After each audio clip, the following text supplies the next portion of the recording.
out on a rainy day. It's really great to see so many faces. It's wonderful. Hopefully it won't be when you're going home. So I just thought just tell you a little bit about my story. That's probably the best way to start. So I have a PhD in molecular pathology, and I worked with CSIRO for 25 years. And then I had my son, and he had lots of health issues, so I took some time off to look after him, and my second one came along, and he was born deaf, and he had significant health issues. And so I decided not to go back to work, and that was the end of that.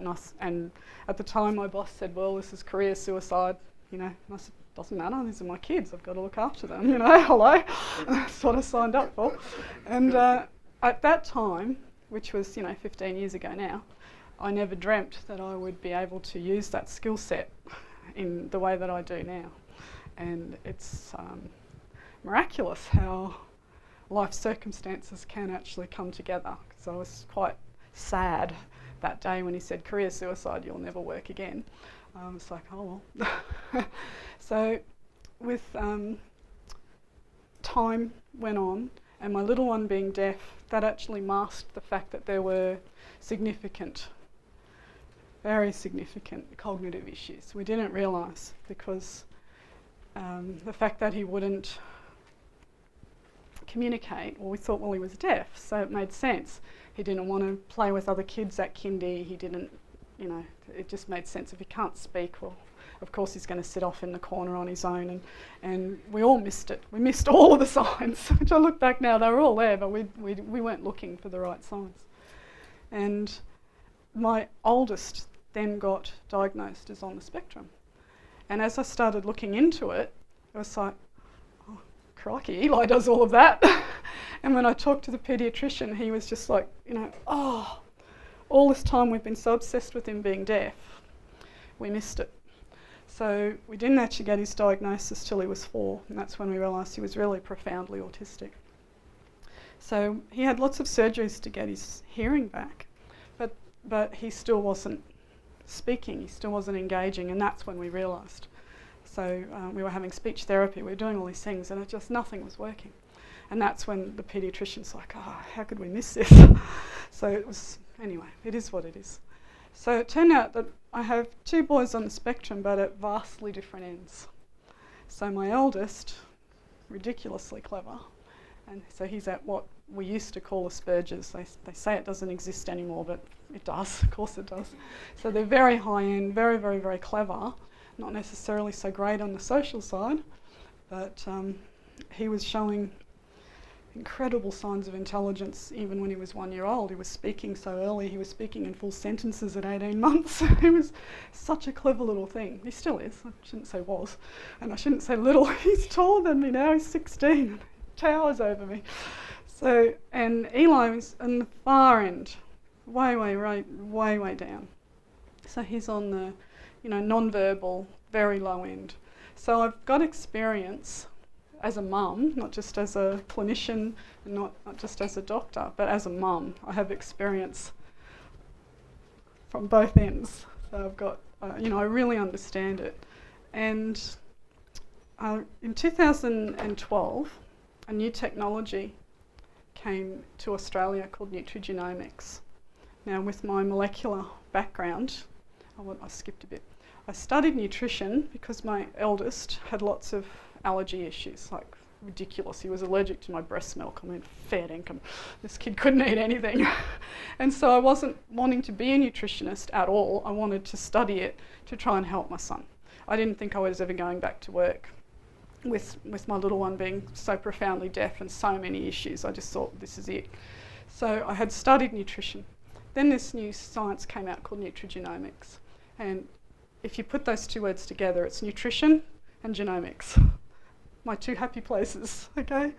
And so it meant that it's the use of nutrition to drive your genes, turning your genes on and off. So it was all really exciting back in 2012. So I rang the company and I said, do you think this would work for autism? And they just kind of went, what? oh, maybe. And it was so new, nobody knew. And back then we only had 54 genes, okay, and that was still huge. I was still excited about that. I was part of a big sequencing team in CSIRO, my job, what I was doing before. You know, they had only just finished sequencing the human genome back then. So we're miles away, further ahead now, you know, here we are in 2020. So that was 8 years ago, and an awful lot happens in the molecular world in 8 years. But that was huge for its time. So with those 54 genes, I gathered together a whole bunch of kids on the spectrum from, you know, Autism Queensland and other mums and what have you. I got together a band of 200 kids, got a grant from the government, and decided to do a study. And so we looked at it, and the genes that we had at that time are still the core of what I'm using to this day. It just turned out that way. It was just really dumb luck, but really good how it worked out. They were inflammation genes, so they were genes that cause inflammation on the brain and in the gut. They were detoxification genes, which we now know detox is a massive issue with these kids. There were vitamin receptors, and there were methylation genes, and there were oxidative stress genes. All of those things are really important in autism. So thankfully, the way it worked out, we actually did recover all of those kids that were in the trial. All of them improved.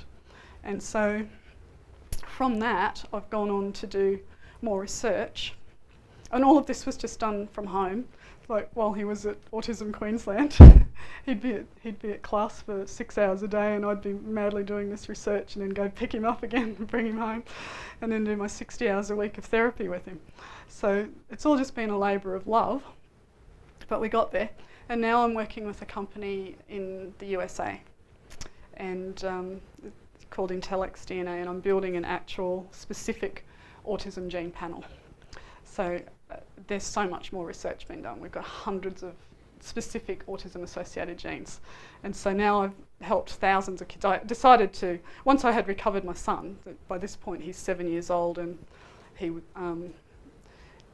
when we started this, he was still non-verbal in nappies at 7, okay? And then 3 months later, in doing the gene therapy, he was walking, he was talking, he was toileting. They put him in a mainstream classroom, and he started to read and write. And so now he's in high school, he's 14, also taller than me, and he's in a mainstream classroom unsupported. He just got straight B's and C's last term. So they consider him recovered. He's just, you know, typical kid. So I thought, all right, I'm onto something.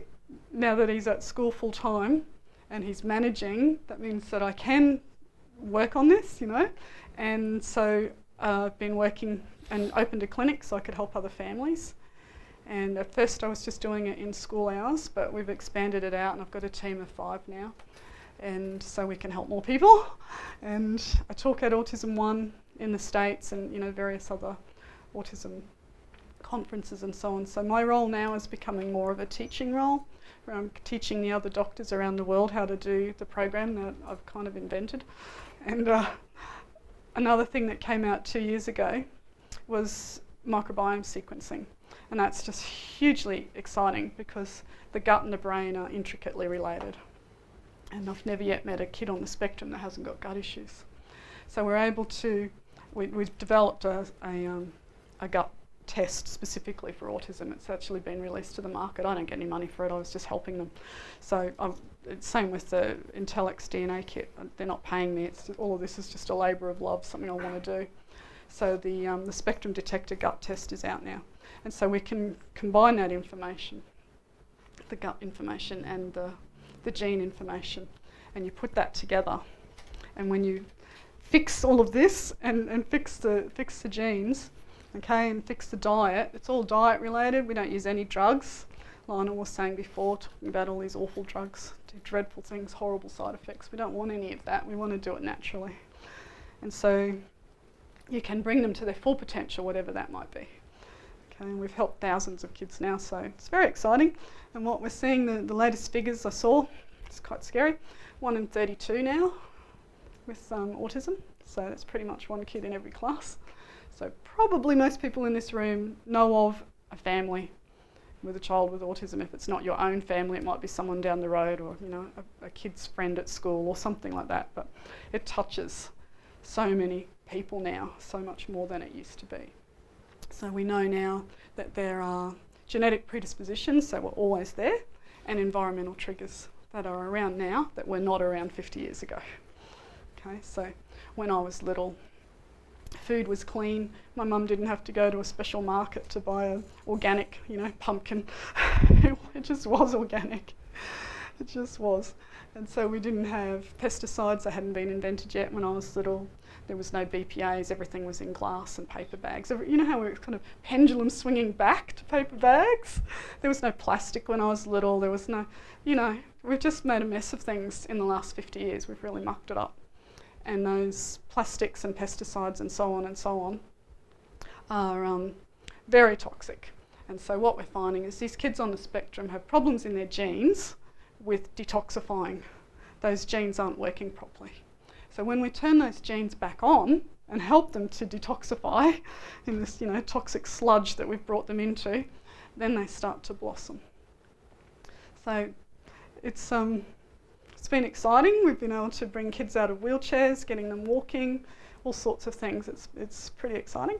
And I'm still working on some immune boosting with a company in Japan. So that one's called GCMAF. And I'm still doing a very big genetic study at the moment. So this, watch this space. And that's what I do. My favourites. Right when I first started, when I didn't know if this would work, I really didn't know. It was a big black box, and I had said to all the mums, I had nothing to lose. My little one was non-verbal, and I'd been told to put him in a home. He would never walk or talk or read or write, and he was just a vegetable. He'd lie on the floor, and he would bite my ankle, or he'd scratch my face, and I'd have to try and figure out, what does that mean? Are you hungry? What? What? It was really hard, and I thought, look, it's worth a try. Then a mum that I met came with her twins, who were 19 and non-verbal. So she had it way worse than me. Mine was only 7. She'd endured 19 years of this. And it was like, wow. And so I said to her, no promises, I have no idea if this is going to work. But nothing bad will happen because it's all food-based. You're just giving them food. Certain foods turn on different genes. So we do no harm was the whole mantra through this entire thing. And beautiful Jeremy. Beautiful boy. So he came in, he couldn't speak. We went through all of this process, and he was a really good responder, just like my son. And he started to speak, but she didn't tell me that. She was kind of wanted to surprise me. She came up for her appointment and she said, come and see my new car. And I'm like, couldn't care less about your new car. I don't care about material stuff. I couldn't care less. I don't wear jewellery. I don't care. It doesn't bother me. I have a new car. I don't care. Anyway, she drags me down.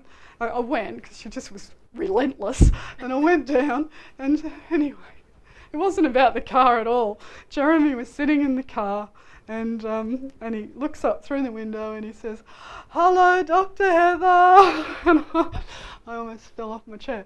So, it was so exciting, so beautiful. And then over the years, we've been working with him and continuing to grow that, because he was very, very keen on swimming. Really, really liked swimming in the ocean. But and very fast. She knew that he would be fast if he could get into a club, but when he couldn't speak, no club would take him. He was autistic. Nobody wanted to know him. But she thought, if I could just get him into some time trials, they would see how ridiculously fast he is, So we had to get him to a point where he could jump off a dive block, which was very not normal for a kid that used to just running into the ocean, He wasn't used to the whole pool idea, and I just didn't like it. So that took quite a bit of time, and we were working with this immune project I'm talking about. He was actually like a star in that one. And within 3 months of being on this immune booster that we were using, he was able to get up on the blocks and jump off, which was enough for him to be in the time trials. Anyway, needless to say, blitzed it. And they put him in the Australian team for the disabled, Special Olympics. And he won. And then last year, he went to Dubai for the World Olympics. And he won. And we're so excited because he's just talking with other teammates. They would never have known that just a few years ago he was completely non-verbal in a sheltered workshop putting lollies in a plastic bag, And so now he has a job, and he's able to just talk, you know, normally with people. He's got a whole new friendship circle from the swimming team and from the Olympic team. And his self-esteem's gone through the roof. So on Sunday mornings we meet at Northey Street Market and we have an omelette together, because there's an omelette guy. And he's been, you know, same sort of thing. He's loved looking after Jeremy all these years. So we sit down on Sunday mornings and have an omelette, and he tells me all about his week.